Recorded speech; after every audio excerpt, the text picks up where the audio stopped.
Have you ever seen the comic of a bear getting ready to chase two people, and the first person has a little bubble above his head saying to the second person, I don't have to outrun the bear, I just have to outrun you. Well, it's a funny picture. You probably can see it in your mind if you're not familiar with it. But while that works for a bear attack, it's terrible advice for how to survive a pandemic. And the season of life that we're living in is one that deserves attention. And so I want to share with you briefly from the book of Galatians what Paul writes to encourage the believers there. What he writes in chapter 6, verses 2 and 5 is this: Bear one another's burdens, and so fulfilling the law of Christ. Verse 5, for each will have to bear his own load.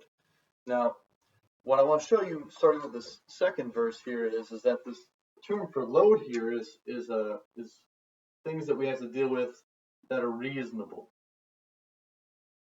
You know, in the course of life, there are things that each one of us are going to be responsible for, and nobody else can do it for us. For example, nobody else can do my job for me. I have to do my job. Nobody else can be the spouse to my wife right now. Nobody else can be my kid's father. Those are things that I have to bear. That's my responsibility. Those are the things that are reasonable. And as we go through this season of life, for many of us, we are going to be tempted to not even bear our own load. But there are things that only we can do, and they're reasonable, and we have to do it. Now, this other part, though, this bearing one another's burdens, these are things that are exceptional.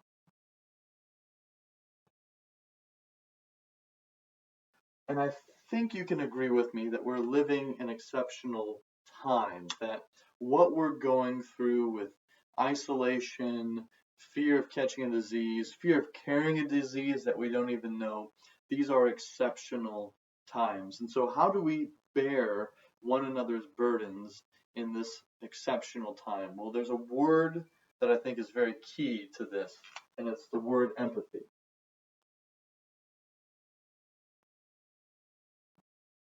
Empathy isn't simply feeling bad for somebody else or feeling for somebody else. That's sympathy. Empathy is feeling what the other person is feeling.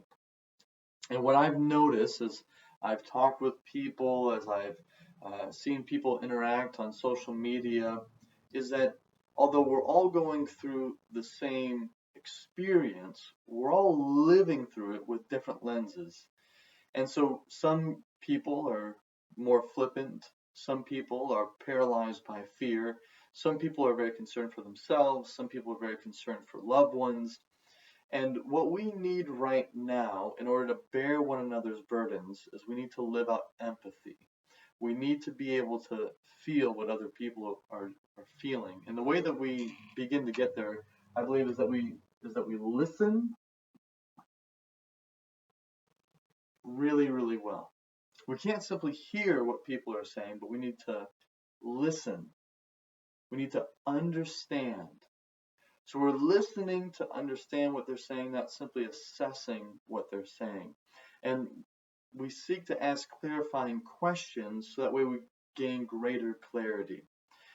I believe that if we're able to bear one another's burdens in this season, that we're living this out through empathy, listening well, then we'll do exactly what it says, to fulfill the law of Christ, that we will love God by loving others.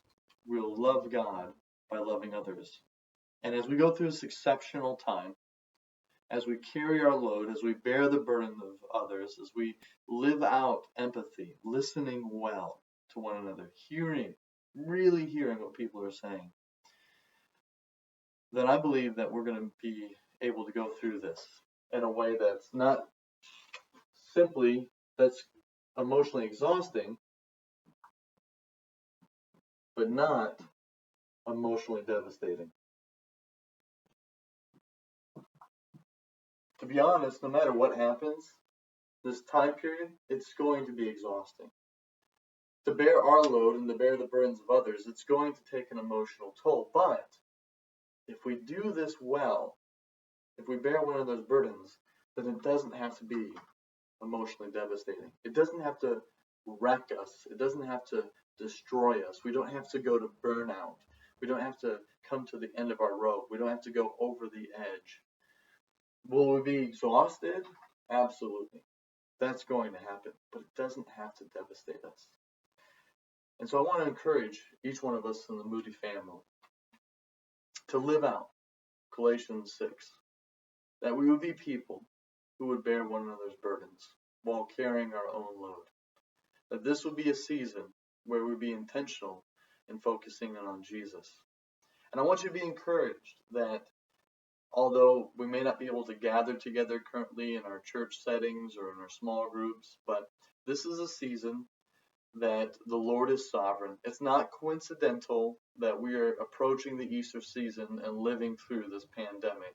It's not coincidental that this Easter 2020, there's going to be more church services online than ever before. There's going to be more opportunity for people within their own home to hear the gospel message that is going to come across through Facebook, through social media, through various devices. We need to be comforted by the fact that the Lord is at work. And for Moody has gone through a lot of things in its history. Moody survived a lot of things: the Great Depression, World War II, 9/11, the stock market crash of '08. And for us, as part of the Moody family, if we all do our part and bearing the burdens of one another, I believe that Moody will not only come through this season, not only survive this season, but as has always been true, that the Lord will continue to refine Moody and use Moody in even greater ways to equip the saints to do the work of the ministry, that we will train up the next generation to take the gospel not only across the street, but around the entire world. Thank you so much for being part of the Moody family as I am. Thanks for listening. My prayer is that this is an encouragement for you as it has been for me, that we live out the Word of God in every season of life. Thank you.